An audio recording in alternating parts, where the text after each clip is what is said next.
మరి హల్లెలూయా. పరిశుద్ధ గ్రంథమైన బైబిల్ నుంచి ఆదికాండం 16వ అధ్యాయం 13వ వచనం చదువుకుందాం. చూచుచున్న దేవుడవు నీవే అను పేరు తనతో మాట్లాడిన యెహోవాకు పెట్టెను. ఏమనగా నన్ను చూచిన వారిని నేను ఇక్కడ చూచితిని కదా అని అనుకొనెను. ఆమె చెప్పండి ఒకసారి బిగ్గరగా హల్లెలూయా. అప్పుడు సంగమా దేవుని ప్రజలరా, గడిచిన వారాలలో మన దేవుడు ఎలాంటి వాడు, ఆయన సామర్థ్యం ఏంటో, ఆయన ఏ కార్యం చేయగల దేవుడు అంటూ మనం నేర్చుకుంటూ వస్తున్నాం. ఆయన సృష్టికర్త అయిన దేవుడు అని, సమస్తాన్ని మార్చువాడని, వైఫల్యాలను చూసే దేవుడని, కృపగల దేవుడని, నిన్ను జ్ఞాపకం చేసుకునే దేవుడని, మన జీవితాలనే కాదు మన పరిస్థితులను తారుమారు చేసే దేవుడని, మన మీద తన గుర్తు వేసే దేవుడని, నిన్ను దీవించడానికి దిగి వచ్చేవాడని, సమస్యలను ఆశీర్వాదించే దేవుడని, ఇలా మనం ధ్యానం చేస్తూ వస్తున్నాం. గడిచిన వారం భర్తీ చేసే దేవుడని. హల్లెలూయా. మన లోటులను మన కొదువులను భర్తీ చేయగల సమర్థులని మనం ధ్యానం చేస్తాం. ఈనాడు ఒక మంచి అంశంతో మీ ముందుకు ఆశపడుతున్నా. ఆయన చూచుచున్న దేవుడు. ఆమె చెప్పండి దగ్గరగా హల్లెలూయా. ఈనాటి ధ్యాన విషయం, దేవుడు చూచుచున్నవాడు. హల్లెలూయా. ఏం చూస్తాడైనా? మన పరిస్థితులని కాదు, మన స్థితిగతులని కాదు, ఆ సమస్తాన్ని చూచుచున్న దేవుడు. హల్లెలూయా. ఈ మాట మీద రెండు భాగాలుగా చెప్పాలని ఆశపడుతున్నాను. ఒకటి, ఏం పర్లా నీ పరిస్థితిని అంతా మార్చడానికి ఆయన చూచుచున్న దేవుడు అని ఒక మాట చెప్పబోతుంటే, మరొక మాట జాగ్రత్త ఆయన చూస్తున్నాడు అన్న హెచ్చరిక కూడా మీకు తెలియాలని ఆశపడుతున్నాను. ఆమె చెప్పండి హల్లెలూయా. వచ్చే వారం మాట మనం ధ్యానం చేద్దాం. ఈనాటికైతే ఒక మాట ఆలోచించండి. హాగరు అంటారు కొంచెం గట్టిగా, హాగరు కొంచెం గట్టిగానండి. మనం చదువుకున్న మాట హాగరు గురించి. మనం 10 విధాలుగా మనం పేర్లు పెడతాం. ఎంతో మంది బిడ్డలకు, చెడ్డ బిడ్డలకే కానీ పెద్దలకే కానీ ఎవరైనా బాగోపోతే బాగుంటే నానా రకాల పేర్లు పెట్టుకుంటూ వస్తాం. దేవునికి మాత్రం ఏం పేరు పెట్టలేము. కారణం ఏంటంటే ఆయన మహిమేంటో ఎరగని వారు, ఆయన కృపేంటో తెలుసుకోలేని వారు. కనుక ఆయన సామర్థ్యాన్ని తెలియక సరైన పేరుతో దేవుని మనం నామకరణం చేయడం. కానీ మనకు తెలిసిన చిన్న చిన్న పేరుతో ప్రభు మనం కవియాడతాం. కానీ ఈ హాగరు పడుతున్న వ్యక్తి మాత్రం దేవునికి ఒక పేరు పెట్టిందట. ఆ పేరు నీవు చూచుచున్న దేవుడు. చెప్పబడి స్తోత్రం చెప్పండి. హల్లెలూయా, హల్లెలూయా. ఆ పేరు పెట్టగల కారణం ఏంటి అంటే, ఆదాము ద్వారా ఏర్పరచబడ్డ జనాంగమంతా దేవుని చేతి సాధనలో తయారు చేయబడుతున్న దినాలలో దేవుడు శూన్యములో ఓ వ్యక్తిని ఏర్పాటు చేసుకున్నాడు. అతని పేరు అబ్రహాము. ఊరను గ్రామం నుంచి, విగ్రహాల కుటుంబం నుంచి దేవుని చేత పిలువబడి ఏర్పాటు చేయబడి తన నామ మహిమార్థమై జీవిస్తున్న దినాల్లో అబ్రహామును దేవుడు ఏర్పాటు చేసుకున్నాడు. బాబుల నుంచి తీసుకొచ్చి తను చూపించిన మార్గంలో ప్రయాణం చేస్తుండగా అడ్డుగా ఫరో అనబడుతున్న రాజు అబ్రహాము భార్యను ఎత్తుకుపోగా చెట్టు కింద కూర్చొని ప్రార్థన చేసిన, ప్రభువా నాకెందుకు ఈ పరిస్థితి అయ్యా, నీ మార్గం నడుస్తున్నాను కదా, నాకు దిక్కెవరు, ఒంటరి వాడిని ప్రభువా అని ప్రార్థన చేస్తుంటే అబ్రహాముతో మాట్లాడిన దేవుడు రాజుతో మాట్లాడుతున్నాడు. ఆమె చెప్పండి హల్లెలూయా. కొన్ని మార్లు నీ ప్రార్థన నీకు సమాధానం రాకపోవచ్చు, కానీ నువ్వు దేని కొరకు ప్రార్థన చేస్తున్నావు అది నిశ్చయముగా పొందుకుంటావు. నమ్మితే ఆమె చెప్పు హల్లెలూయా. పాప అబ్రహాము ఎక్కి ఏడుస్తున్నాడు చెట్టు కింద కూర్చొని. అబ్రహాము ఎందుకు దిగిరాట్లా? ఫరో రోజుతో వెళ్ళి మాట్లాడదు, బాయ్ ఆ అమ్మాయి నా కుమార్తె, ఆమె చేయడానికి వెళ్ళలేదు అని దేవుడు రాజుతో మాట్లాడితే గడగడలాడిపోతున్నాడు. వణికిపోతూ అబ్రహాము దగ్గరికి తన భార్య తీసుకొచ్చి, అయ్యా నీ భార్యని చాలా నీతిమంతురాలయ్యా, ఆమె బట్టి నాకు వేదన కలుగుతుందయ్యా, నేను చేసిన తప్పుదాన్ని బట్టి ఇదిగో నాకు నేను తప్పు వేసుకుంటున్నా, నేను చేసిన పొరపాటును బట్టి, నేను చేసిన తప్పుదాన్ని బట్టి నాకు నేను శిక్ష వేసుకుంటున్నా. 100 గొర్రెలను 1000 వంటలను దాసదాసీలను నీకు పనివారిగా తీసుకోయా అని అబ్రహాముకు అలా అప్పగిచ్చేసి వెళ్ళిపోతున్నాడు. స్తోత్రం చెప్పండి హల్లెలూయా.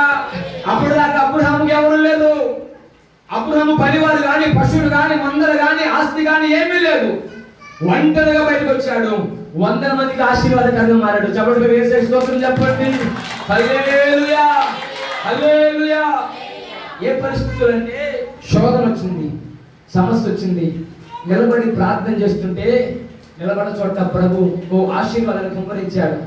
రాజు తప్పేసుకొని 100 మంది పనివారిని, దాసదాసులను, బంటలను, పశువులను, గొర్రెలను, మేకలను మందరగా అప్పగించేశాడు. ఒకసారిగా ఇప్పుడు అబ్రహాము యజమానుడిగా మార్చబడ్డాడు, శారా యజమానురాలుగా మార్చబడింది. అబ్రహాముకు 10 రోజులు అంటారు, అయ్యా ఏం చేయమంటావు, ఏ పని, ఏ పొలాన్ని దుక్కుదనమంటావు, ఏ గొడ్లు గాయమంటావు, ఏ మందలు గాయమంటావు, నా పని ఏంటి అని అడిగేవారు. అబ్రహాముతో మాట్లాడుతుంటే చూసుకోవడంలోపే శారముతో పనికత్తులు వచ్చాడు. అమ్మా నన్ను ఏ పని చేయమంటావు, అమ్మా ఇంటి పని చేయాలా, వంట పని చేయాలా, ఏ పని చేయాలమ్మా? చూస్తుండగానే యజమానులు మార్చబడ్డారు. ఒంటరిగానే ఉన్నారు కానీ దేవుడు పెక్కు మందిగా మార్చేశాడు. హల్లెలూయా. నా మాట ఆలకించి నీ పగటి కాల వేళ నీ ఉన్న పరిస్థితులలో దేవుని మార్గంలో నడవగలిగితే, దేవుని మార్గాలలో నువ్వు ప్రయాణం చేయగలిగితే, నీకు కలుగుతున్న శోధనలలో, సమస్యలలో నువ్వు నిలబడగలిగితే నిశ్చయముగా నిన్నే ఒక ఆశీర్వాదకరంగా మార్చగల దేవుడు. ఆమె చెప్పండి హల్లెలూయా. అంత దాసులలో చాలా మంది వచ్చేసారు. శారమ్మకు బాగా నమ్మకస్తురాలు ఈ హాగరు. ఆమె చెప్పండి. ఆనాడు దాసి పని ఏంటంటే, బానిస పని ఏంటంటే నోరు విప్పి చెప్పే పని లేదు. యజమానుడు ఏ పని చెబితే ఆ పని చేయాల్సిందే. రోడ్డు మీద అమ్మితే అమ్ముడు పోవాల్సిందే. రోడ్డు మీద సంతలు పెట్టి ఇంతకి వెలగమ్మితే అంత వెలగ పోవాల్సిందే. దాసి పని, బానిస పని అది. ఇప్పుడు హాగరు కూడా ఆ దాసిగా వచ్చిన ఆమె పరిస్థితి మారిపోయింది, స్థితిగతి మారిపోయింది. అప్పటికే చాలా సంవత్సరాలు అయింది. దేవుడు వాగ్దానం చేశాడు కానీ వాగ్దాన పుత్రుడు లేడు. ఆ క్రమేణలో శారమ్మ తన అబ్రహాముతో మాట్లాడుతుంది, అయ్యా దేవుడు వాగ్దానం చేశాడు, కుమారుడిస్తాడు, ఇంకా ఇవ్వట్లేదు, నా గర్భం తెరవట్లేదు, ఇదిగో నా పనికత్తి అయినా నమ్మకస్తురాలైనా హాగరును తీసుకోయ్యా, ఆమెను భారీగా మార్చుకో అని నమ్మకస్తులైన హాగరును అబ్రహాముకు అప్పగిస్తుంటే ఒక్క మాటైనా మాట్లాడలేదు హాగరు. ఎందుకంటే అప్పుడు ఆమెకు అధికారాలు లేవు. ఆమె స్వేచ్ఛ పరురాలు కాదు, బానిస, దాసి. యజమానురాలు ఏ పని చెప్తే ఆ పని చేయాల్సిందే. అంటాను కానీ వివాహం అంటే అంత మాటలా, నాకు స్వేచ్ఛ లేదా, నాకు అధికారం లేదా అనే మాట కూడా పలకూడదు. ఆ పరిస్థితులలో శారమ్మ త్వరగా హాగరుని పిలిచి వివాహం రెడీ అయిపోయింది. అబ్రహాముతో వివాహం చేసేసి గుడారం పంపించేసింది. స్తోత్రం చెప్పండి. చూస్తుండగానే కాలంలో హాగరుకు ఒక కుమారుడు పుట్టాడు. అతని పేరు ఇష్మాయేలు. ఆమె చెప్తారా హల్లెలూయా. ఇవన్నీ అలా జరుగుతూ వస్తూనే ఉన్నాయి. కాలం అలా గడుస్తూనే వస్తుంది. చూస్తుండగానే హాగరుకు కుమారుడు పుట్టాడు. అతని పేరు ఇష్మాయేలు. పరిస్థితి అంతా ఒకలాంటి వాతావరణం ఏర్పడింది. అప్పుడు దాకా ఈ హాగరు గారు అమ్మా అని బతిమలాడుకునే ఆమె తనకు కుమారుడు పుట్టాడని చెప్పి శారమ్మను అవమానపరచడం మొదలుపెట్టింది. శారమ్మను సిగ్గుపరచడం మొదలుపెట్టింది. అయ్యో నా యజమానురాలే అని అనుకోకుండా శారమ్మను నీచమైన దానిగా భావించి శారమ్మను అవమానపరచడం మొదలుపెట్టింది. పుట్టిన కుమారుడు కూడా ఇష్మాయేలు కూడా మంచి ముద్ద పుట్ల అడవి గాడిద వంటి వాడు అని పేరు అతనికి. అడవి గాడిదలాగే స్వభావం ఉంది, తన బుద్ధులాగే ఉన్నాయి, తన గుణాలలాగే ఉన్నాయి. హాగరు చెప్తున్నట్లే, అయ్యా మనం యజమానులం కాదు, మనం దాసి కుమారులము, నువ్వు ఇలాంటి పని చేయడం మంచిది కాదురా అని చెప్పేలోపే హాగరు ఇష్మాయేలు వారి బుద్ధులని బయటపెట్టేశారు. ఇక శారమ్మ ఉండబట్టలేక యజమానుడు అబ్రహాముతో మాట్లాడుతుంది, అయ్యా ఉంటే ఆ హాగరుని ఉండాలి, నేనే ఇంట్లో ఉండాలి. స్తోత్రం చెప్పండి హల్లెలూయా. ఒకసారి పరిస్థితి అంతా నల్ల మొబ్బర పట్టేసింది, కాలు చీకటి అయిపోయింది. సంతోషంగా ఉన్న కుటుంబం, ఆనందంగా ఉన్న కుటుంబం అంతా ఒక్కసారిగా అంధకారంగా మారిపోయింది. ఏం చేయాలో పాడుకొని పరిస్థితి అబ్రహాముది. అమ్మా నువ్వు చెబితే నేను వివాహం చేసుకుంది, నీ మాట మీదే కాదు నేను వివాహం చేసుకుంది, ఇప్పుడు నా పరిస్థితి ఏంటి? హాగరు బయటికి పోమనాలా, నిన్ను కలిగి జీవించాలా అని అర్థం కాని పరిస్థితుల్లోనే శారమ్మ మాట విని హాగరును తన కుమారుని ఇంట్లోంచి బయటకు పంపించేశాడు. ఒక నేల తిత్తి ఇచ్చేశాడు. నేల తిత్తి పట్టుకొని నీటి బాటలు పట్టుకొని హాగరు తన కుమారుని పట్టుకుని అరణ్యంలో ప్రయాణం చేస్తుంది, ఎడారిలో ఒంటరిగా ప్రయాణం చేస్తుంది. ఎటు వెళ్ళాలో అర్థం కాని పరిస్థితి, ఎక్కడికి వెళ్ళాలో తెలియదు, ఏం చేయాలో తెలియదు. దాసిగా వచ్చింది, యజమానుడికి భార్యగా మార్చబడింది. ఉన్న పాటల వెంటనే ఒక్కసారిగా అరణ్య పాలైపోయింది. ఆ జీవితం కొనసాగుతూనే అరణ్య బ్రతుకైపోయింది. ఒక మాట ఆలోచించండి, అబ్రహాం ఏం చేయాలో అర్థం కాని పరిస్థితిలో దేవుని దగ్గరికి వెళ్ళి ప్రార్థన చేసి, అయ్యా ఏం చేయమంటావు అయ్యా, నా భార్య ఏమో హాగరుని పెళ్లి చేసుకున్నా, ఇప్పుడు హాగరుకు శారముకు పట్ల నా పరిస్థితి ఏంటయ్యా అని ప్రభు దగ్గరికి వెళ్తే ప్రభు చీపో అన్నాడు. ఆమె చెప్పండి ఏమన్నానండి, నా చిత్తం లేకుండా, నా ప్రణాళిక లేకుండా, నన్ను అడగకుండా, నా దగ్గర మొరపెట్టకుండా, నీ సొంత నిర్ణయం, నీ సొంత ఆలోచన, నీ సొంత సంకల్పన జరిగించుకున్నావు, నీకు అదే తగిన శిక్ష అంటూ దేవుడు ఒకసారిగా అబ్రహాం దూరం వెళ్ళిపోయాడు. ఏం చేయాలి అర్థం కాక వాతావరణంతో భయంకర పరిస్థితి, వాతావరణ గందరగోళ పరిస్థితి. ఆ స్థితులలో ఈ హాగరును ఒక్కసారిగా బయటకు వెళ్తే అరణ్యములో ఎడారి జీవితంలో చిన్న కుమారుని పట్టుకొని అరణ్యంలో ప్రయాణం చేస్తూ వెళుతుంది. ఈ నీళ్ళ బాటు ఎంతసేపు పని చేస్తుందండి? మహా అయితే ఒక గంట, లేదా ఒక 2 గంటలు, లేదా ఒక పూట.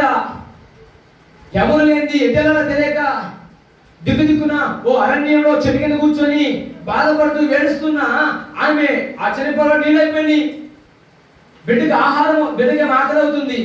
ఆ చెట్టు బిడ్డ ఏడవడం మొదలు పెట్టేశాడు. తట్టుకోలేని పరిస్థితి. మనమైతే ఆకలి తాగుతాం, చనిపోయి ఆగుతారండి. వాళ్ళకి పాలైనా మంచినీళ్ళైనా, వాళ్ళకి దప్పుకైనా ఏడిపే వరకు బాగా.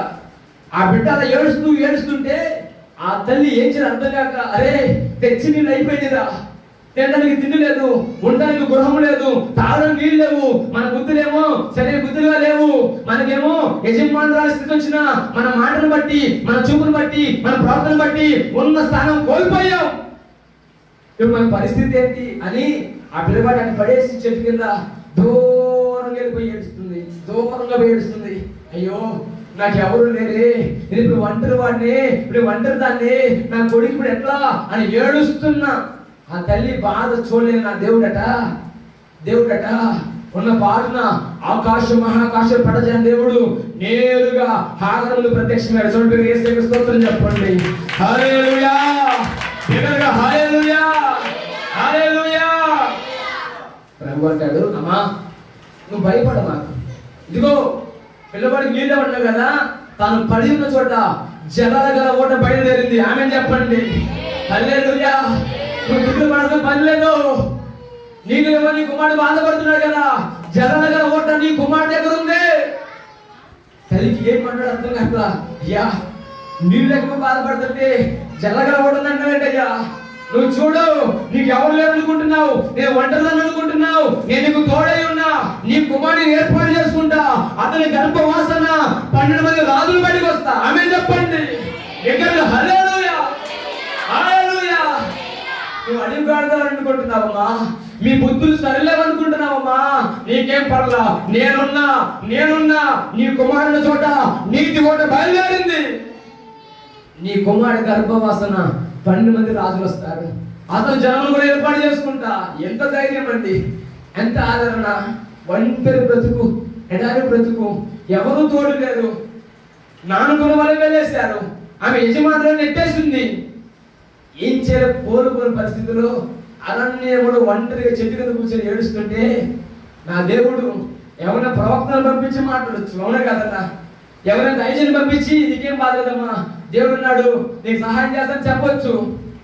లేదు ఒక దూతను పంపించి హాగరు నీకు శుభం, దేవుడితో మాటలు చెప్పొచ్చు.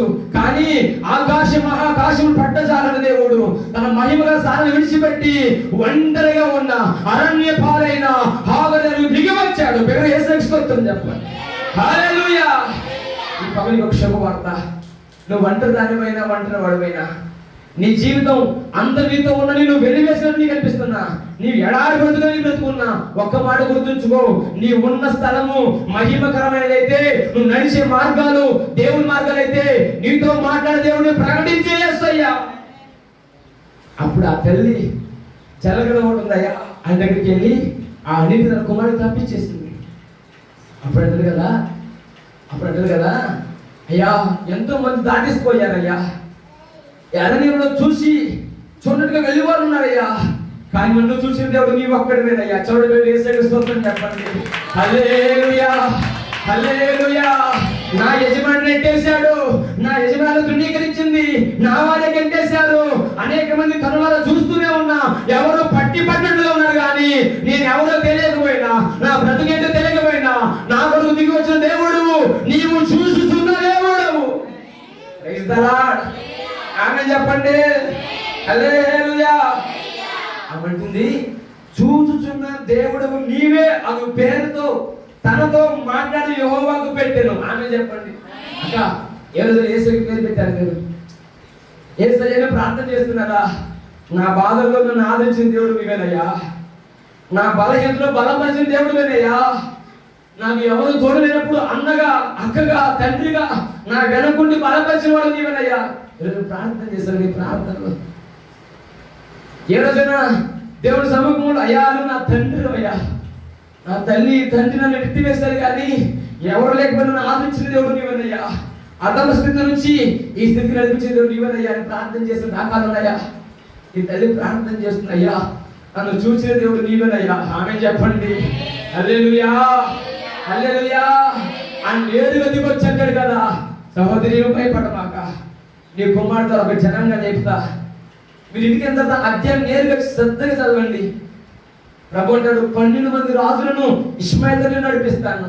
త్రోసివేయబడిన వారి జీవితంలో, తృణీకరించబడిన వారి జీవితంలో, నెట్టివేయబడిన వారి జీవితంలో, అంధకార పరిస్థితుల జీవితంలో దేవుడు ఒక జనంగా జరుపుకుంటున్నాడు. అలాంటి బ్రతికే ఈ పగలు బ్రతికైతే ఒక మాట జ్ఞాపకం చేసుకో, చూస్తున్న దేవుడు నిన్ను చూస్తున్నాడు. అని చావుడు వేగేస్తుంటారు చెప్పండి. హల్లెలూయా, హల్లెలూయా. చూస్తున్న దేవుడు నిన్ను చూస్తున్నాడు. నీ ఎడారి బ్రతుకులను, తృణీకరించబడిన జీవితాన్ని తిరిగి పైకి లేపడానికి ఆయన నీతో మాట్లాడుతున్నాడు. నేను చూస్తున్నానని. ఆమె చెప్పండి. అధికారమే లేదు, సరైన మాట్లాడే మాట తీరు లేదు. ఒక అధికారితో మాట్లాడి పరిస్థితిని చక్కదిద్దుకునే పరిస్థితులు లేవు. ఒక గ్రామ పెద్దతో మాట్లాడి పంచాయతీ పెట్టే ఘనత లేదు. 10 మందికి డబ్బులు ఇచ్చి తన వైపు మాట్లాడుకునే జ్ఞానం లేదు. ఏమీ లేకపోయినా ఒంటరిగా అరణ్యాలు కూర్చొని ఏడుస్తున్నా ఆమె దగ్గరికి నా ప్రభు దిగుచ్చేసాడు. ఆమె చెప్పండి. హల్లెలూయా. ఈ పగటి కన్నప్పుడు సంగమా, నీ పరిస్థితులు ఎలాంటివైనా, నీ స్థితిగతులు ఎలాంటివైనా నిన్ను చూసే దేవుడు ఉన్నాడు. ఆయన పేరు నజరేయుడైన యేసుక్రీస్తు. ప్రభువైన యేసుకి స్తోత్రం చెప్పు. ప్రభువైన యేసుకి స్తోత్రం చెప్పు. హల్లెలూయా, హల్లెలూయా, హల్లెలూయా. అరణ్య పాలన జీవితాన్ని, ఎడారి బ్రతుకును చూచిన దేవుడు ఉన్నాడు. ఆయన పేరు యేసుక్రీస్తు ప్రభువా. అప్పుడు సంఘం అదే కదా, ఈ పగటి కాలంలో నీ పరిస్థితి ఏమైపోయింది? నీ స్థితిగతి ఏమైపోయింది? నువ్వు ఎలాంటి పరిస్థితుల మధ్య నీవు ఉన్నావు? నీవు ఉన్న చోట నువ్వు ప్రార్థన చేయగలిగితే, స్తుతించగలిగితే నిశ్చయముగా నీ ఎదుగు దిగి వచ్చి దేవుడిని ప్రకటించేసయ్యా. ఈ లైవ్లో కానీ, ఆ స్థలంలో కానీ, ఈ మాటలు మీరు ఎక్కడైనా ఉన్నా, నీ స్థితిగతి ఏదైనా నిన్ను చూసి వాడు ప్రకటించి చేస్తాయా. నమ్మి ఈ మాటను పట్టుకొని ఈ వారమంతా ప్రార్థన చేయి. నిశ్చయముగా పరిస్థితి మారిపోతుంది. ఇప్పుడు దాకా ఈ హాగర్ పరిస్థితి దాస్తి, ఇప్పుడు దాకా ఈ హాగర్ పరిస్థితి బానిస. ఒకసారిగా పరిస్థితి మారిపోయింది. నా ప్రభు వాగ్దానం చేస్తున్నాడు, ఇదిగో ఈ ఇష్మాయేలు ద్వారా 12 మంది రాజులను తన గర్భాన జన్మింపజేస్తా, నీకు దిగులే లేదు, ఇంకొక జనముగా మారుస్తా. ఎంత ఆశీర్వాదం అండి, ఎంత దీవెన. ఆయన లేదు దిగి వచ్చి మాట్లాడితే మనం ఏ పాటి వారు? ఏ అధికారి మనకు భరోసా ఇవ్వగలడు?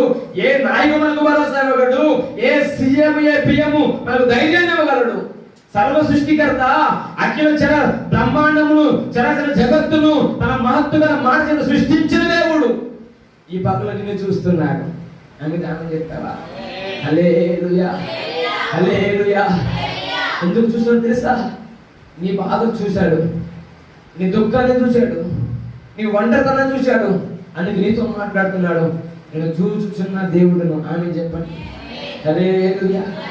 అప్పుడు సంగమ దేవుని ప్రజలారా, ఈ పగలు నువ్వు ఒంటరి వాడివి, ఒంటరి దానివైనా, అరణ్యపు జీవితమే నీ జీవితమైనా, ఒక మాట గుర్తుంచుకో, ఆయన మార్గంలో నువ్వు నిలబడగలిగితే, ఆయన మార్గంలో నిలబడగలిగితే నీ యొద్దకు దిగి రావడమే కాదు, నీతో మాట్లాడమే కాదు, నీ గర్భవాసన రాజులను జన్మింపగల దేవుడు నేను ప్రకటించేస్తాయి. ఆమె చెప్పండి. ఒకవేళ అనుకోవచ్చు నా జీవితం ఎంతతో కొలాప్స్ అయిపోయింది, నువ్వు అనుకోవచ్చు నా బ్రతుకు ఎంతతో స్మాష్ అయిపోయింది, నువ్వు అనుకోవచ్చు ఈ ఒక్క పూట నాకు భోజనం అనుకోవచ్చు, సారే 10 విధురాలు కూడా ఎంత అనుకుంది, ఈ ఒక్క పూట భోజనం చేసి నేను నాకు చచ్చిపోదా అనుకుంది. ఇదిగో నా యేసయ్య చూసి చేశాడు. హల్లెలూయా, హల్లెలూయా. దైవజనుడు వాళ్ళ ఇంటికి వెళ్ళి అమ్మా కొంచెం నీళ్ళు ఇస్తావా అంటే తనకున్న నీతిని బట్టి, తనకున్న మంచితనాన్ని బట్టి ఓ గిన్నెడు నీళ్లు తీసుకురాబోతున్నప్పుడు మరలా దైవజనుడు అంటాడు కదా, అమ్మా అదే చెప్పు ఓ చిన్న రొట్టె పెట్టవా, అక్క స్తోత్రం చెప్పు. హల్లెలూయా, హల్లెలూయా.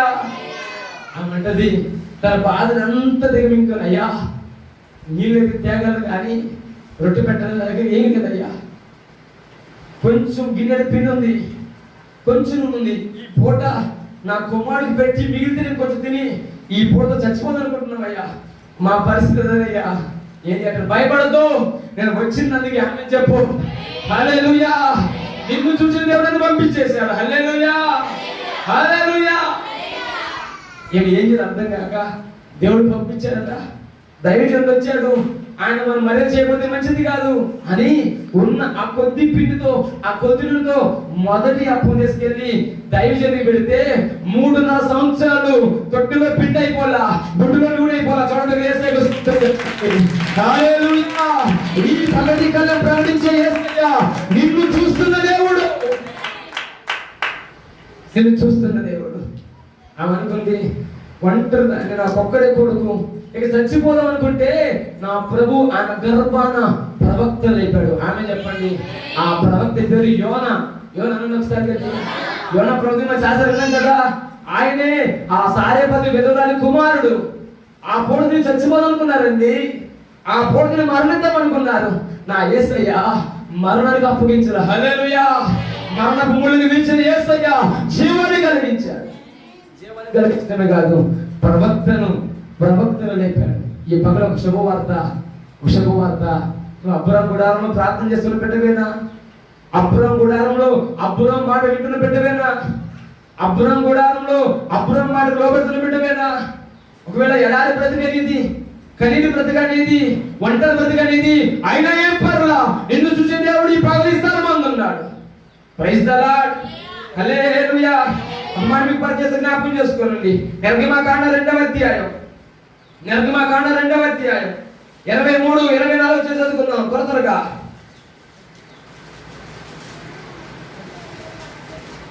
రెండవ అధ్యాయం 23, 24, 25 చదువుకుందాం. అలాగున అనేక దినములు జరిగిన మీదట ఐగుప్తు రాజు చనిపోయాను.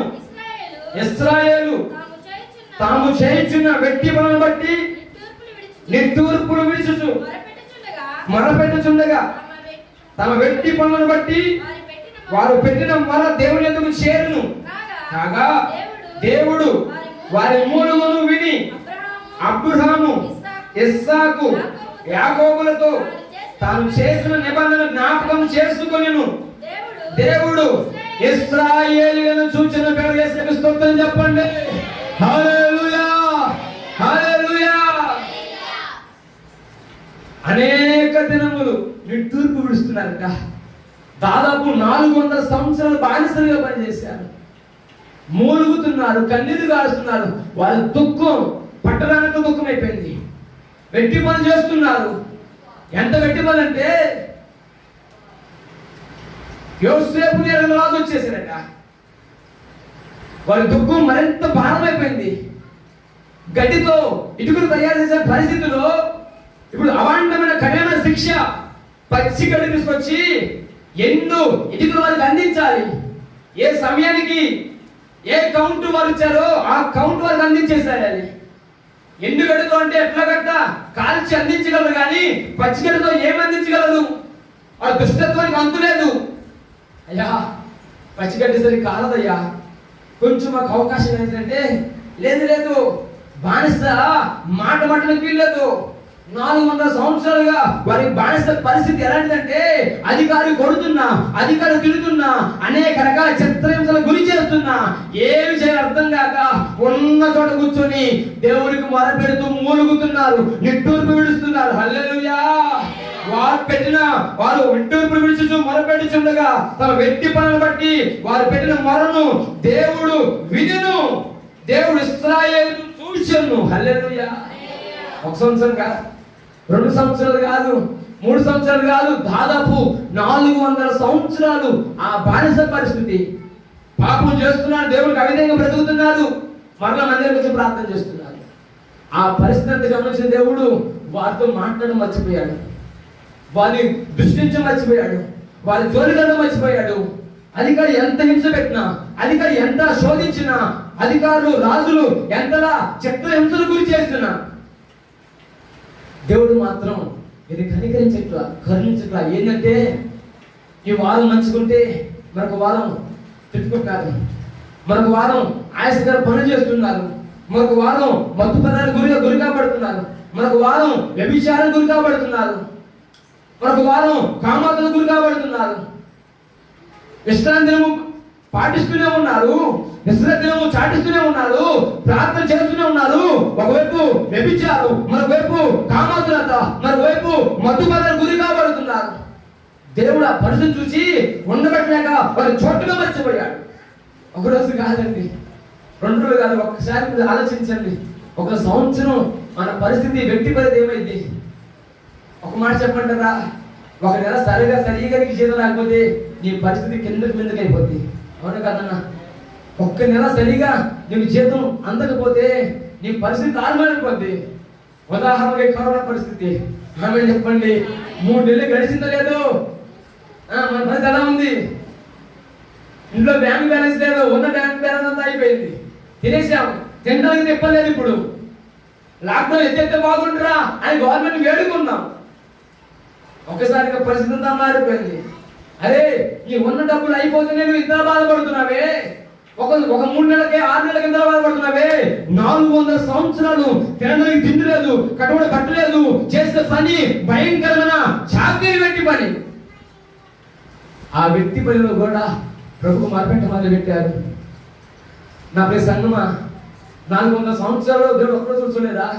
ఒక మాట ఆలోచించండి. ఎందుకు చూడలేదు తెలుసా? వారు చేసిన పాపాన్ని బట్టి, వారు చేసిన అవిధేయత క్రియలు బట్టి.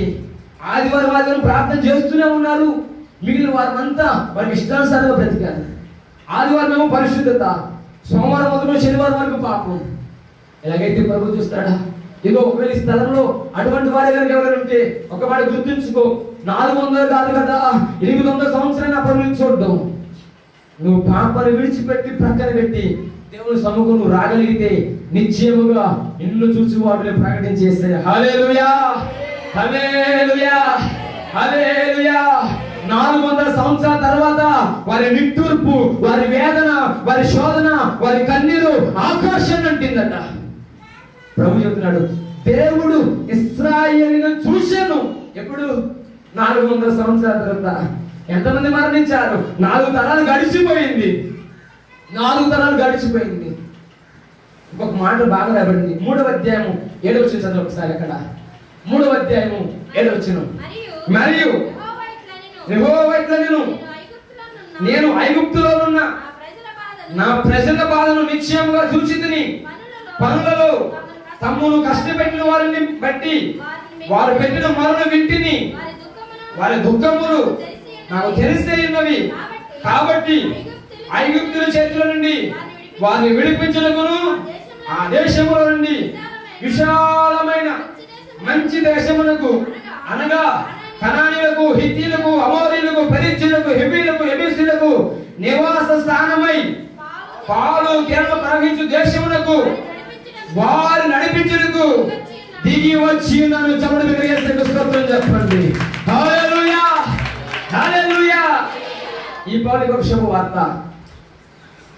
నువ్వు నిట్టూర్పు విడిచి ప్రభు పాదం పట్టుకోగలిగితే, ప్రభు సముఖంలో నువ్వు మొరపెట్టగలిగితే, నిన్ను విడిపించడానికి, నీ శత్రువును తరిమి కొనడానికి, నీ ఉన్న స్థానంలో నిన్ను ఆశీర్వాదించడానికి, నీ కొరకు దిగి వచ్చే దేవుడు, నేను ప్రకటించే యేసయ్య. చదువు యేసయ్య స్తుతి చెప్తారా?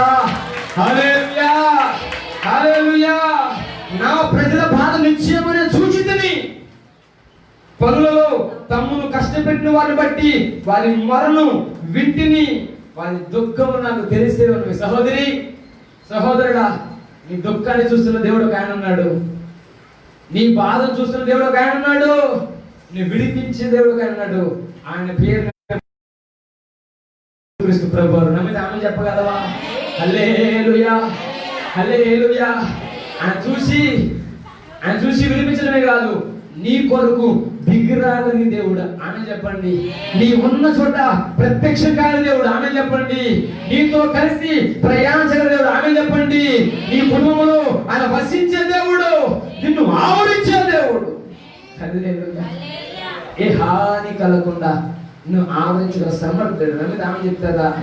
హల్లెలూయా. నువ్వు చేసిన పరిస్థితి ఏంటంటే, నీ దుఃఖములు, నీ బాధలు, నువ్వు చేసే దోషములు, పాపములు నువ్వు బయటికి వచ్చి ఆయన సముఖంలో ప్రార్థన చేయాలి. ఎలా ప్రార్థన చేయాలంటే, నువ్వు మొదలుపెట్టే బిడ్డగా ఉండాలి, నువ్వు మూడు వీడి బిడ్డగా ఉండాలి, నీ నిద్రపు ఆకాశాన్ని అంటాలి. స్తోత్రం చెప్పండి. హల్లెలూయా. నా ప్రభు ఎవరు చూస్తారో చెప్పంటారా? ఒకటి, అబ్రహాము గుడారంలో వారిని చూస్తాడు. రెండు, ప్రార్థనలో నిట్టూర్పు విడిచే వారిని, ప్రార్థనలో మూడు వీడే వారిని చూస్తాడు. ఆమె చెప్పండి. హల్లెలూయా. ఎవరు చూస్తారట? ఒకటి, అబ్రహాము గుడారములో శ్రమైన, బాధైన, ఇబ్బంది అయినా అబ్రహాముకు లోబడి వారిని చూస్తాడు. రెండు, ప్రార్థనలలో నిట్టూర్పు విడిచే వారిని, ప్రార్థనలలో మూడు వీడే వారిని, పనులలో కష్టపెట్టబడే వారిని ఆయన చూసే దేవుడు. స్తోత్రం చెప్పండి. హల్లెలూయా. హాగరు నిట్టూర్పు విడిచింది, బాధపడింది. ఎవరయ్యా నాకు దిక్కని ఏడ్చింది. ఉన్న చోట ప్రత్యక్షమై నేను దిగులేరు కుమార్తె అన్నాడు. ఆమె చెప్పండి.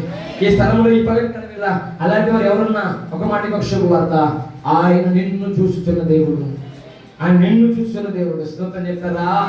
హల్లెలూయా, హల్లెలూయా. మోషేతో ప్రభు అంటాడు, అబ్బాయి నేను చూడటమే కాదు, మరి విడిపించడానికి దిగి వచ్చా, నువ్వు అర్జెంటుగా ఐగుప్తుకి వెళ్ళిపోవాలి. అయ్యా ఎవరు ఎదుటి పంపించయ్యా? ఎవరు కాదు, నిన్నే పంపిస్తా, నువ్వు వెళ్ళిపో. స్తోత్రం చెప్పండి.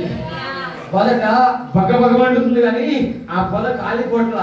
ఏంటా వింత అని అడుగు వెళితే ప్రభు స్వరం, మోషే నీవున్న స్థలం పరిశుద్ధమైనది, నువ్వు చెప్పులు విప్పి ఆ స్థలం నిలబడు. ఆమె చెప్పండి. హల్లెలూయా, హల్లెలూయా. ఈ పగులు ఆయన దిగొచ్చే స్థలం పరిశుద్ధమైనది, ఆయన దిగొచ్చే స్థలం పవిత్రమైనది. నీ హృదయమని ఆ స్థలాన్ని పరిశుద్ధంగా ఉంచుకోగలవా? నీ హృదయమని ఆ స్థలాన్ని పవిత్రంగా ఉంచుకోగలవా? తప్పుడు మాటల చేత, వ్యభిచార పనుల చేత, కామాతుల చేత, అవిధేయ మాటల చేత నీ హృదయాన్ని కుళ్ళిపోయిన కంపులా ఉంచుకోకుండా పరిశుద్ధమైన ప్రాంతంగా ఉంచుకోగలిగితే నీ కోసం దిగజాగిన దేవుడు నేను ప్రకటించేస్తాయా. నన్ను ఆమెను చెప్పు. హల్లెలూయా, హల్లెలూయా, హల్లెలూయా. హాగాన్ని చూసిన దేవుడు నిన్ను చూసే దేవుడు, ఇశ్రాయేలు చూసిన దేవుడు విడిపించిన దిగి వచ్చినట్లుగా ఈ పగటి కాల వేళ నువ్వు ఏ బంధకాల మధ్య ఉన్నావో, నువ్వు ఏ అంధకార స్థితి మధ్య నీవు ఉన్నావో, నిన్ను విడిపించడానికి ఆయన దిగి వచ్చి ఉండగా ఆయన లోపడతావా? ఆయనకు అప్పగించుకోగలవా? ఆయన స్వరానికి లోబడగలవా? అయ్యా నీ వాక్యాన్ని నేను లోబడతానయ్యా, ఇది మొదలుకొని నేను ఒంటరి వాడినైనా ఒంటరిదానైనా ధృవీకరించబడ్డా వెలువేయబడ్డా నీతో కలిసి జీవిస్తానయ్యా అని నిబంధన చేసుకోగలవా? అలాగైతే నిశ్చయముగా నీ పరిస్థితి మార్చేయగల దేవుడు ఆయన.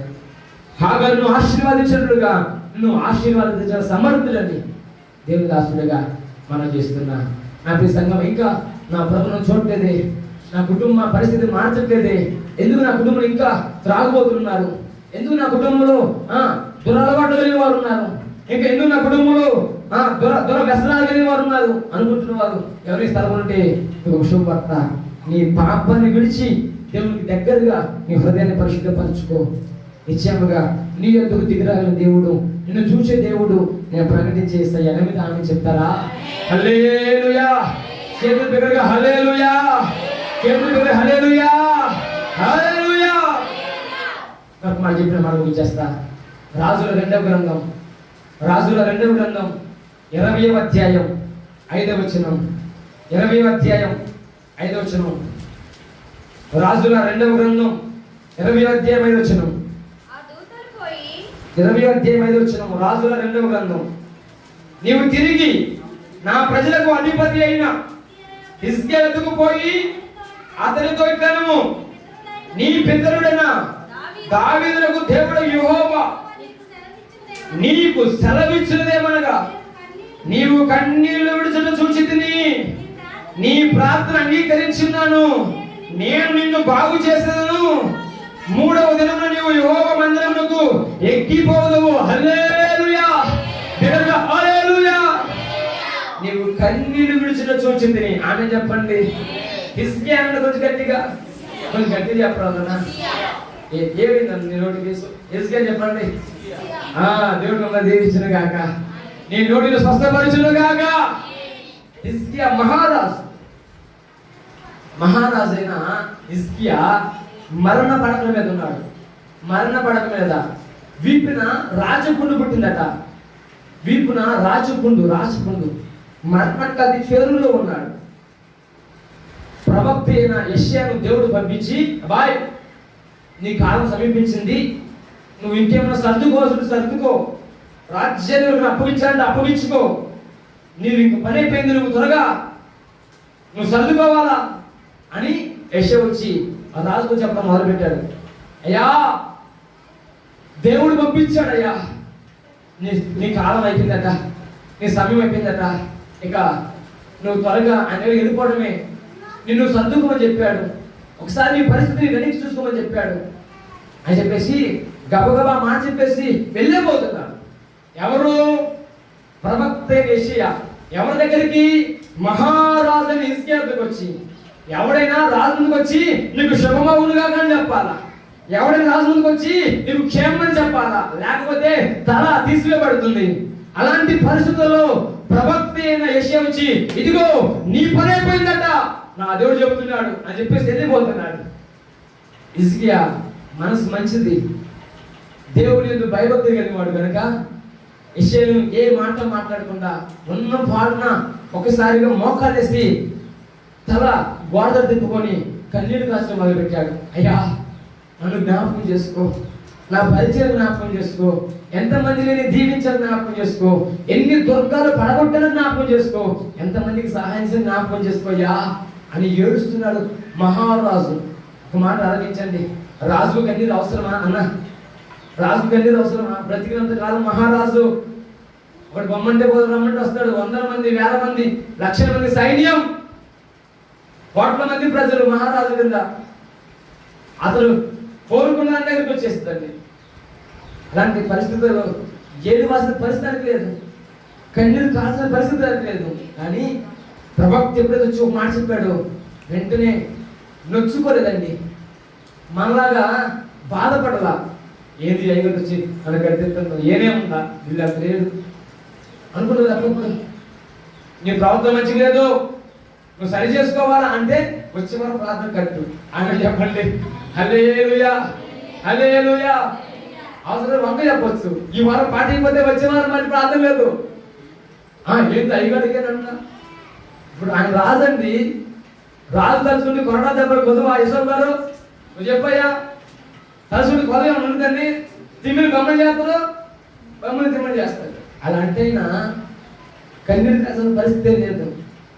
కానీ సర్వశక్తిమంతుడైన దేవుడు తనతో మాట్లాడాడని హృదయంలో దుఃఖపడి, అయ్యో ఎంత పని చేశా, కొంచెం ఆశిస్తే బాగుండు కదా, నా 10 పనులను అప్పగిస్తా అని చెప్పి గోడ దగ్గర ముఖం తిప్పుకొని ఏడవడం మొదలుపెట్టాడు. ఒక చిన్న పిల్లడు వేసినట్లుగా, ఒక చిన్న పిల్లవాడు వేసినట్లుగా దేవుడి దగ్గర కన్నీరు కాసిన మొదలు పెట్టాడు. ఒక మాట జ్ఞాపకం చేసుకో, ఎవరిని దేవుడు చూస్తారో తెలుసా? దేవుడి సన్నిధిలో కన్నీరు కార్చేవారిని చూస్తాడండి. ఆమె చెప్పండి. ఓ చిన్న పిల్లల ఏడ్చేవారిని చూస్తాడు. ఆమె చెప్పండి. ఒక మాట, హిజ్కియా రాజు కన్నీరు విడుస్తుండగానే నడిమిషాల దారి మునిపే ప్రవక్త యెషయాతో దేవుడు మాట, బాయ్ నా కుమారుడు హిజ్కియా ఏడుస్తున్నాడు, ఇది చెప్పు. 15 సంవత్సరాలు ఆశించాడు, చోట పెరిగేసే స్తోత్రం చెప్పండి, వచ్చే స్తోత్రం చెప్పండి. హల్లెలూయా. ప్రవక్త వచ్చి ఒక మాట చెప్పి వెళ్ళిపోతే నడిమిషాల దాటిన మునిపే అంతరంగంలో నడిమిషాల దాటి కూర్పే మరలా దేవుడి స్వరం యెషయాతో మాట్లాడుతుంది. ఇప్పుడు ప్రవక్త ఏం చెప్పాలా? అయ్యా దేవుడిని ప్రార్థనలకు ఇచ్చాడంటే ఇసుకే ఊరుకుంటాడండి. యెషయాకి తెలుసు దేవుడి స్వరం ఏంటో, దేవుడి మహిమ ఏంటో, దేవుడి సన్నిధి ఏంటో. ఇసుకేకి తెలుసా? ఇసుకేకి ఏం తెలుసు? వర్తమానం చెప్పడమే, దేవుడితో మాట్లాడమే, దేవుడితో అనుసంధానంగా జీవించడం యెషయా పని. ఇసుకే పని పరిపాలన, శారీరకంగా భౌతికంగా పనిచేయడం వరకే. ఇప్పుడు వచ్చి అయ్యా రాజుగారు నా దేవుడు నీ కన్నీ చూశాడంట, నీకు 15 సంవత్సరాలు ఆశించాడంట. ఏంట్రా ఇప్పుడు చచ్చిపోతానని నాకు చెప్పి ఇప్పుడే ఎంత గుండెంతో చెప్పాలా? నా మాట ఆలకించండి. అడుగు తీసి నడిమిషాల దాటి వెళ్ళిపోతున్నాడు యెషయా. వెళ్ళిపోతున్నాయంటే మరలా దేవుడు నేరుగా మాట్లాడుతున్నావా? నా కుమారుడు ఏడుస్తున్నాడు, నువ్వు వెళ్ళి చెప్పు, ఆమె చెప్పండి. హల్లెలూయా. రెప్పపాట పరిస్థితి మారిపోయింది. ఎంతసేపు అయ్యా చిన్న పిల్లలు ఏం చేశాడు? అయ్యా యెషయా మాట చెప్పాడు, ఎంతమంది నిజం నాకు తెలియదు కానీ నువ్వు సర్వశక్తి మంతుడు అయ్యా అని గోడలు ముఖం తిప్పుకొని కన్నీరు కారుస్తుంటే ఆ కన్నీటి బొట్టు నేల రాలిపోయేసరికలే ఆకాశం చింతడు మరలా మాట్లాడు. యెషయా నువ్వు త్వరగా హిజ్కియాతో మాట్లాడు, త్వరగా యేసయ్య మరలా స్తోత్రం చెప్పండి. హల్లెలూయా హల్లెలూయా. ఇప్పుడు ఏం చెప్పారు తెలుసా? 3వ రోజట నువ్వు కొండ మీద మందిరికి వెళ్తామంటే గారు నా ప్రభు నీతో మాట్లాడాడు. 3వ రోజు కొండ మీద ఉన్న మందిరికి వెళ్ళిపోతావట. 3 సంవత్సరాలకే నీ రోగం నయమైపోతుందంట. 3వ సంవత్సరాన నీ కుమారుడు పుడతాడట. అతను 12 సంవత్సరాలకే రాజు అయిపోతాడు. అప్పుడు నువ్వు చచ్చిపోతావు. ఆమె చెప్పండి. 15 సంవత్సరాల ఆయుష్ ఎంతకాలం అండి? ఒక రోజు ఉంటే బాగుంది అనిపిస్తుంది కదా, ఈ 1 సంవత్సరం ఉంటే బాగుంది అనిపిస్తుంది కదా. ఒక మాట ఆలోచించు, ఆయన కనుక నేను చూడటం మొదలు పెడితే నీ పరిస్థితి మారిపోద్ది. రేపు ఎల్లుండో చనిపోతున్న నీ బ్రతుకును మరణ పడకను నిన్ను లేవనెత్తిన సమర్థుడు. హల్లెలూయా హల్లెలూయా హల్లెలూయా. హిజ్కియా కన్నీటిని చూసిన దేవుడు 17 సంవత్సరాలు ఆయుష్ ఇచ్చాడు. ఆయుష్ ఒకటేనా? 3వ రోజున కొండ మీద ఉన్న మందిరానికి వెళ్ళి ప్రార్థన చేస్తాడు. 3 సంవత్సరాలకి రోగం పూర్తిగా తగ్గిపోద్ది. అదే 3 సంవత్సరాలకి తన గర్భాన కొడుకు పుడతాడు. అతని పేరు ఆమోను. అతను 12 సంవత్సరాలకి రాజు అయిపోయాడు. ఆమె చెప్పండి. దేవుడి మాట ఎక్కడ నిరర్థమైపోద్దండి. మీరు ఇంటికన్న తర్వాత అధ్యాయమంతా చిన్న చదువుకొని వెళ్ళిపోండి. తనకు హిజ్కియాకు కొడుకు పుట్టాడు. అతని పేరు ఆమోను. 12 సంవత్సరాలకి మహారాజు అయిపోయాడు. ఏంది కృప? ఒక మాట, ఎవడు దేవుని సన్నిధిలో, ఎవడు దేవుని సముఖంలో కన్నీరు కాల్చి ప్రార్థించగలడు వారిని చూసే దేవుడు నేను ప్రకటించేస్తే ఎక్కడికి స్తోత్రం చెప్తారా? హల్లెలూయా హల్లెలూయా హల్లెలూయా. నా ప్రియ సంగమా దేవుని ప్రజలారా, ఎన్నడూ కన్నీరు కాల్చిన దాఖలేవు కదా నీకు? ఎన్నడూ ప్రభు సముఖంలో కన్నీరు కాల్చిన దాఖలేవు కదా? కొడుకును బట్టి, కూతురు బట్టి, బంధువులు బట్టి కన్నీరు కాల్చిన దాఖలేవు కదా? ఇదిగో ఇది మొదలుకొనిన కన్నీటితో యేసయ్య పాదాలు పట్టుకో. నీ కన్నీటిని నాట్యంగా మారుస్తాడు ఆయన. నీ దుఃఖాన్ని నాట్యంగా మారుస్తాడు ఆయన. హల్లెలూయా. ఊహించినట్లుగా నీ బుద్ధికి మించినది, నీ జ్ఞానానికి మించిన కార్యము నీ జీవితంలో చేయగల సమర్థుడు నేను ప్రకటించేస్తాయ్యా. Praise the lord. ఎంత కృప. రేపు మాకు చచ్చిపోతాడు అనుకున్న హిజ్కియా జీవితంలో 3 దినాలకి కొండెక్కేశాడు. మందిరంకి వెళ్ళి ప్రార్థన చేశాడు. 3 సంవత్సరాలకి కొడుకు పుట్టాడు. అతను 12 సంవత్సరాలకు రాజు అయ్యాడు. 15 సంవత్సరాలు హ్యాపీగా బ్రతికాడు. నా మాట ఆలోచించాలి. ఎవరిని దేవుడు చూస్తాడు? చూచుచున్న దేవుడు ఎవరు చూస్తాడు అంటే, ఒకటి అబ్రహాము గుడారంలో ఉన్న వారిని చూస్తాడు. అబ్రహాము గుడారం అంటే ప్రార్థన కలిగిన జీవితం, బలిపీఠం కలిగిన జీవితం, సమస్యల్లో నిలబడి వారిని చూస్తాడు. 2 ప్రార్థనలో మూలుగుతున్న వారిని, ప్రార్థనలో నిట్టూర్పు విడుస్తున్న వారిని చూస్తాడు. 3 దేవుని సన్నిధిలో కన్నీరు కార్చే వారిని చూస్తాడు. ఆమె చెప్పండి. హల్లెలూయా. చాలా మాటలు కానీ నమ్మని ముగిచేస్తా. యేసు ఎవరో అని చూడాలనుకున్నాడు జక్కయ్య. అతను చూచిన దేవుడు. హల్లెలూయా. పాపి, దుష్టుడు, హంతకుడు ఏ పేరు డబ్బే పెట్టాలి? వాడికి భూమి మీద ఏ పేరు డబ్బే పెట్టాలా? ఏమన్నా తెలిసిన దేవుడితో, అయ్యా నేను ఎవరి దగ్గరైనా అన్యాయం తీసుకుంటే 400 చెల్లిస్తా. 400 చెల్లించే డబ్బు ఉందండి దగ్గర. ఎంత నూకితే, ఎంత పన్ను వసూలు చేస్తే, ఎంత క్రోధంగా బ్రతికితే అంత డబ్బు ఉండాలా? నా దగ్గర 1 లక్షలు ఇస్తున్నాడు అనుకోండి, ఇప్పుడు నాకు 4 లక్షలు ఇస్తారంట. వీడు ఎంత తప్పు ఉంటాడు దగ్గర మాట్లాడాలా? ఎవరి దగ్గరైనా ఏమైనా 400 నేను తీసుకుంటే 400 చెల్లిస్తానయ్యా అలాంటి అని నా ప్రభు చూశాడండి. ఎందుకట జక్కయ్య పాపి కాదా? పాపే కానీ యేసు ఎవరు ఎట్లుంటాడో నేను చూడాలి ఆయన్ని. ఒక మాట, అంతమంది జనం యేసు ఎందుకు నడుస్తున్నారు కదా, ఎందుకు వాళ్ళెవరిని దేవుడు దీవించలా? మాట అనిపించండి, వాళ్ళందరూ భోగం కోసం వచ్చిన వాళ్ళే. ఎక్కడ రొట్టె దొరికిద్దా, ఎక్కడ చేప దొరికిద్దా అని యేసు ఎంతో వెంట వచ్చిన వాళ్ళే. కానీ యేసు ఎలా ఉంటాడు, ఆయన మహిమేంటో, ఆయన సామర్థ్యం ఏంటో, ఆయన కృపేంటో ఎరిగిన వారు కాదు. జనసమూహం దండోపదండాలుగా ఆయన వెంట వెళ్ళిన అబ్రహాము కుమారుడు అనిపించుకున్నవాడు జక్కయ్య మాత్రమే. ఈ పగలికి ఒక శుభవార్త, యేసు ఎవరు అని నువ్వు ఎరగలవా? ఆయన మహిమ ఎలాంటిదో చూడాలనుకుంటావా? ఆయన ప్రత్యక్షత కలుగులనుకుంటావా? ఆయన ముఖదర్శనం చూడాలనుకుంటావా? అట్టగైతే నిత్యం అది చూస్తాడు. ప్రైజ్ ది లార్డ్, హల్లెలూయా. నిజంగా చాలా మాటలు ఉన్నాయి కానీ నమ్మడం ఊహించేస్తా. దావీదును దేవుడు చూశాడట, కనుగొన్నాడట. అపోస్తులు 13:22 ఉంటుంది. దావీదును చూశాడన్న హృదయానుసార మనుషుడు. ఏం చూశాడు దావీదులో? రోషపు జీవితం చూశాడు, సవాల్తో కూడిన మనిషిని చూశాడు, సింహాన్ని చేర్చిన అభిషేకం చూశాడు, ఎలుగుబంటిని తరిమి కొట్టగలిగిన కృప చూశాడు. స్తోత్రం చెప్పండి, హల్లెలూయా. ఎవరు చూస్తాడు యేసయ్య? ఎవరు చూస్తాడు? అబ్రహాము కూడా వాళ్ళు చూస్తాడు. నువ్వు దాసుడైనా దాసుడైనా బానిసమైనా చూస్తాడు ఆయన. 2, ప్రార్థనలో నువ్వు మునిగే గుణం ఉందా? ప్రార్థనలో నెట్టులు పిడిచే కృప ఉందా? నేను చూసే దేవుడు ఆయన. దేవుడు సన్నిధిలో కన్నీరు కార్చే అవకాశం నీకుందా? కన్నీరు కార్చగలవా? నీ కుమారుడు కొరకు, నీ కుమార్తె కొరకు, నీ భర్త కొరకు, నీ భార్య కొరకు, నీ కుటుంబం కొరకు కన్నీరు కార్చగలిగితే నేను చూసే దేవుడు ఉన్నాడు. అసలు యేసయ్య ఎలా ఉంటాడు? ఆయన ముఖదర్శనం ఏంటి? ఆయన ప్రసన్నత ఎలా ఉంటుంది? ఆయనతో జీవించాలి యుగాలు అన్న తాపత్రయం తప్పనికుందా? నిత్యం అది నువ్వు చూస్తాను. ఆయన చూచుచున్న దేవుడు. ఆమె చెప్పండి, హల్లెలూయా, హల్లెలూయా. దావీదు చిన్న పిల్లోడు గొర్రె పిల్ల కాపాడడానికి సింహానికి అడ్డుపోయాడండి. ఏ రోజులు అడ్డుపోగలుగుతున్నావా? నీ కుటుంబాన్ని ఎగసిపడుతున్న అపవాది తంత్రాలను అడ్డుపడి, అయ్యా నా కుటుంబాన్ని అడ్డుగా ఉంటానయ్యా, నా గ్రామాన్ని అడ్డుగా ఉంటాను ప్రభువా, ఇదిగో మా దేశాన్ని అడ్డుగా ఉంటానయ్యా, ఏదైనా వస్తే నన్ను దాటిపోవాలయ్యా అని అడ్డుపడగలవా? దావీదు అడ్డుపడ్డాడండి. నా గొర్రె పిల్లలకు ఒక్కదాన్ని కూడా బాధపడకూడదు, సింహానికి అప్పగించను, అవసరమైతే సింహానికి ఎదురని పోతా అన్న ప్రొపదలికి దావీదున్నాడు కనుక దావీదు చూచాడు, ఏర్పాటు చేసుకున్నాడు, మహారాజుగా ఉంచాడు. ఆమె చెప్పండి, ఇదిగో ఈ పంక్తి కాల వెళ్ళ నేను ప్రకటించేసయ్యా, నిన్ను చూచుచున్న దేవుడు, నిన్ను చూడాలి, నీకు కృప ఇవ్వాలి, నిన్ను అభిషేకించాలని ఆశీర్వాదించాలంటే నిశ్చయముగా అబ్రహాము గుడాలో నివసించాలి. 2 నిశ్చయముగా ప్రార్థన మొదలగాలి. 3 నిశ్చయముగా దేవుని సన్నిధిలో ప్రార్థనలు కార్చాలి. దేవుని ప్రత్యక్షంగా ఎదురు చూడాలి.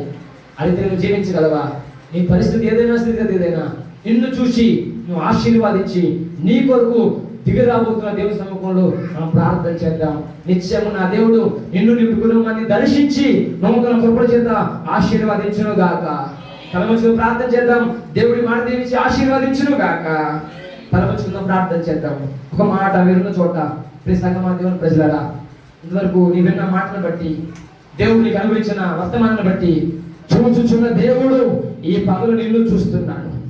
చూచుచున్న దేవుడు హాగరును చూసినట్లుగా నిన్ను చూస్తున్నాడు. చూచుచున్న దేవుడు దావీదును చూసినట్లుగా నిన్ను చూస్తున్నాడు. సంగమా, దేవుని సముఖంలో కన్నీరు కార్చగలవా?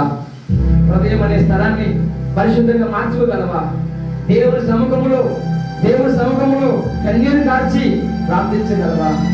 పరిస్థితులు మార్చే దేవుడు, స్థితిగతులు మార్చే దేవుడు, అన్ని విషయాల్లో నీకు తోడై నడిపించే దేవుడు ఈ పగని ప్రకటించే